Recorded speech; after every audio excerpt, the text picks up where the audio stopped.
Did you know that one Roman emperor was so hated that his own guards sold the throne to the highest bidder?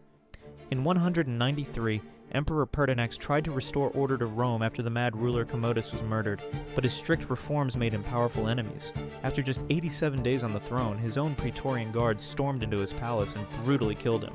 What happened next shocked the ancient world. The guards literally put the Roman Empire up for auction.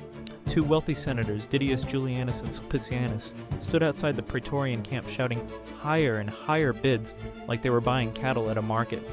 Julianus won by promising each guard 25,000 silver coins, but his reign lasted only 66 days before he was executed.